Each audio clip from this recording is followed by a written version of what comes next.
Hello everyone and welcome back to another batch of Atari 8-bit games I had as a kid. Now as always, this video isn't meant to represent the best of what's available on the Atari 8-bit, just a selection of games I had back in the 80s. So let's jump right in with what can only be described as a very odd game.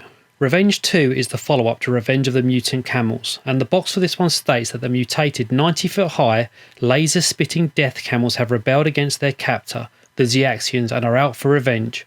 Okay then, we definitely had imagination back in the 80s. This one starts off with you piloting a camel, shooting what could be birds of some sort against a backdrop of pyramids, so that makes sense, right? Well, it does until you get to level 2, at which point a familiar character joins the party. Yep, that looks a lot like Pac-Man, and for some reason he's decided to join the attack on your camel. Did I just say that out loud? And from this point onwards the game just gets weirder. Not long after Pac-Man's attack wave you're attacked by giant lips and phone boxes. But it's okay because at this point you can fire baby camel bombs to take out the ground-based enemies. But for me, the weirdest level is one where you find yourself battling wave after wave of Y fronts and bras, and whilst I feel slightly uncomfortable admitting this, I started to find myself really enjoying this game.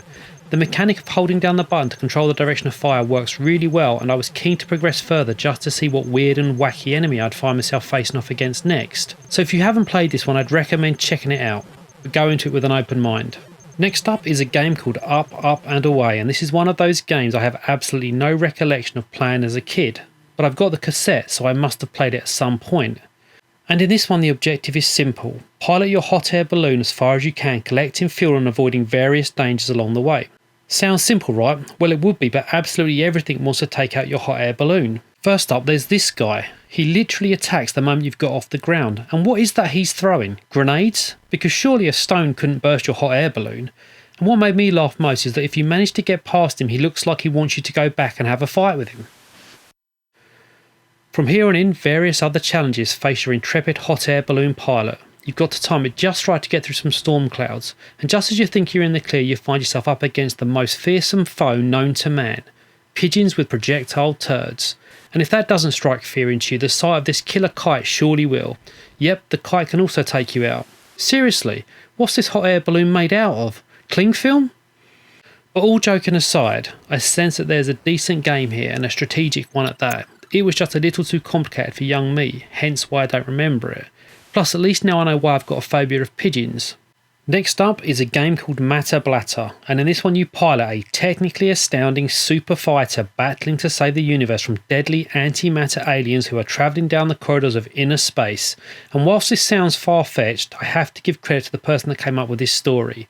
9-year-old me would have loved it, hence why I own this game. Having loaded this one up, first impressions were good. It's got a cool intro screen, and the first thing I noticed once playing the game was the parallax scrolling starfield in the background. It works well and adds some depth. But wow, this game is seriously hard. I don't think I've ever died so many times in such a short period of time. The play area feels quite small, and this is compounded by very erratic and unpredictable enemy ship movements. In most games like this you get better by memorising the movements of the enemy ships, but I found that virtually impossible in this game. In fact, it's quite likely this is the first game I ever rage quitted on. Next up, we've got a game called Panther, and in this one you've got to save the last humans on Xenon before the alien hordes turn them into Sunday roast. All of a sudden I feel hungry. Roast potatoes, gravy, stuffing. Sorry, I went off on a tangent then. Back to the game. And this is one of those games that's seriously impressive and really demonstrates what the Atari 8-bit is capable of. There's a real sense of 3D, and importantly it runs really well, never slowing down when there's a lot happening on screen. The gameplay itself reminds me a lot of Choplifter, which is one of my favourite retro games. It's a case of destroying the enemies whilst picking up the survivors. It's simple but works really well. Sure, shooting the enemies can be challenging, but it never feels unfair. You have to match their altitude to land a hit, and the waves get gradually more difficult, but it always feels doable. I found myself quite engrossed in this one and will be firing this one up again. So with that said, this one comes highly recommended by me. If you haven't played Panther, make sure you check this one out. Next up, we've got a game called Atari Safari, and this is one of those games that was acceptable back in the 80s, but there's no chance a game like this would be made nowadays. According to the cassette, you are armed with your trusty rifle and have to see how many animal targets you can shoot before the pygmies get you, because understandably the pygmies aren't happy about you running around shooting the animals. And upon loading this one up, the first couple of critters that find themselves in your crosshairs aren't too offensive. Shoot a snake, followed by a scorpion. But it's not long before you're shooting monkeys, giraffes, apes, elephants, lions and just about everything else that moves. Seriously, can you imagine the reaction this game would get nowadays?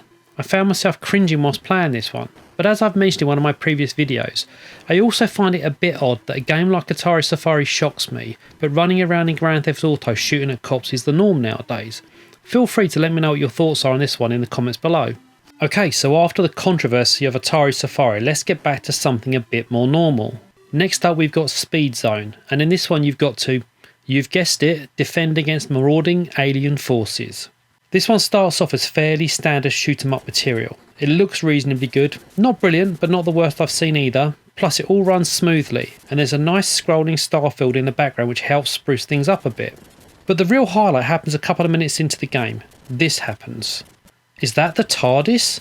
And just like that, this game whisked me back to the 80s. It sounds silly, but seeing the TARDIS pixelated on my Atari 8-bit was a seriously nostalgic moment. And as for the game itself, well, it's just okay. It's standard stuff, but nothing particularly special. Worth a look, but there are much better shooters on the Atari.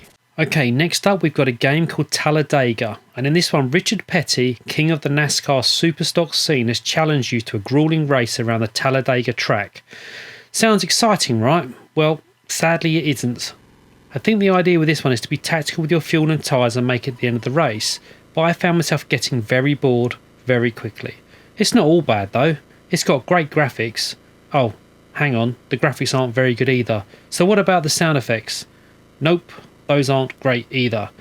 It's a game that cost £1.99 back in the 80s, and even that feels like a bit of a rip-off, especially when you consider that a game as good as Panther cost the same amount of money. So to summarise, this one's best avoided.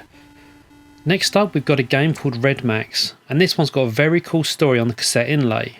Your hibernating crew aboard the huge asteroid world drifts silently through space, unaware of the fission mines being planted by the renegade Death Lords above. Alerted by your PC, you have only seconds to start up the Red Max. And as soon as you fire this one up, it feels like a quality game. The graphics are great. Admittedly, the instrument panel of your bike takes up 2/3 of the screen, but I can live with that if it keeps the game running smoothly. Plus, it's really nice to see that all of the various dials and gauges move and change as you progress.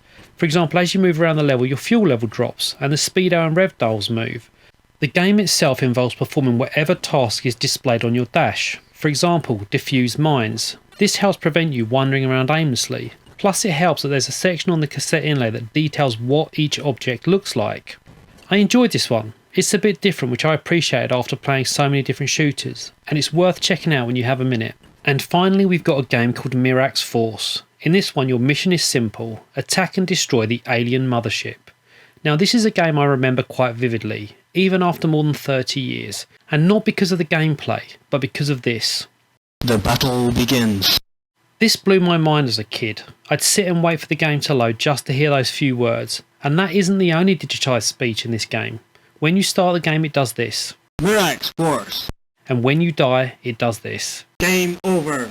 This was easily the most digitised speech I'd heard in a game at the time, and it was all crammed into the 64K of my 65XE. Let me know in the comments below if you can think of another Atari 8-bit game with a similar amount of digitised speech. Plus there's a decent game here, even if it did take a lot of inspiration from the C64 classic Uridium, which came out a year earlier. From a gameplay perspective it's a difficult game, and being able to travel in multiple directions takes a bit of getting used to. But once you do it's a lot of fun. It's difficult but not impossible like Blatter. Check this one out if you haven't played it already. Okay, so that brings us to the end of today's video. Let me know if you've played any of these games. Please also consider subscribing to the channel if you like this sort of thing and would like to see more. Thanks for watching, bye for now.